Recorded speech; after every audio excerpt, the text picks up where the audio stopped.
Aqob, James chapter 2. My brothers, do not hold the belief of our Master Yeshua Messiah, the Master of esteem, with partiality. For if there should come into your meeting place a man with gold rings and a splendid robe, and there should also come in a poor one dressed in rags, and you pay attention to the one wearing the splendid robe, and say to him, "You sit here in a good place," and say to the poor one, "You stand there," or "Sit here by my feet," have you not discriminated among yourselves and become judges with wicked thoughts? Listen, my beloved brothers. Has Elohim not chosen the poor of this world, rich in belief and heirs of the reign which he promised to those who love him? But you have shown disrespect towards the poor man. Do not the rich oppress you and drag you into the courts? Do they not blaspheme that good name by which you are called? If you truly accomplish the sovereign law according to the Scripture, you shall love your neighbor as yourself, you do well. But if you show partiality, you commit sin, being found guilty by the Torah as transgressors. For whoever shall guard all the Torah, and yet stumble in one point, he is guilty of all. For he who said, "Do not commit adultery," also said, "Do not murder." Now if you do not commit adultery, but you do murder, you have become a transgressor of Torah. So speak and so do as those who are to be judged by the Torah of freedom.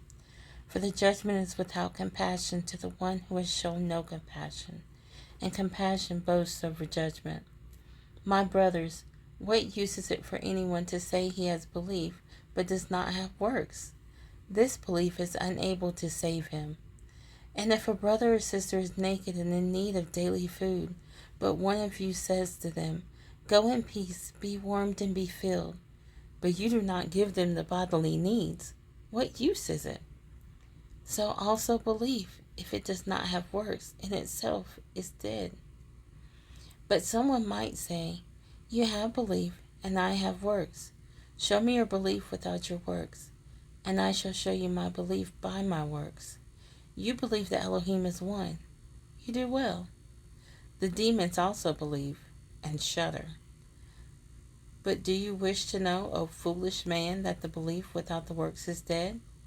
Was not Abraham, our father, declared right by works when he offered Yitzhak, his son, on the slaughter place? Do you see that the belief was working with his works, and by the works the belief was perfected? And the scripture was filled which says, "Abraham believed Elohim, and it was reckoned to him for righteousness, and he called him he who loves Elohim." You see then that a man is declared rightly by works, and not by belief alone. In the same way was not Rahab the whore also declared right by works when she received the messengers and sent them out another way? For as the body without the spirit is dead, so also the belief is dead without the works.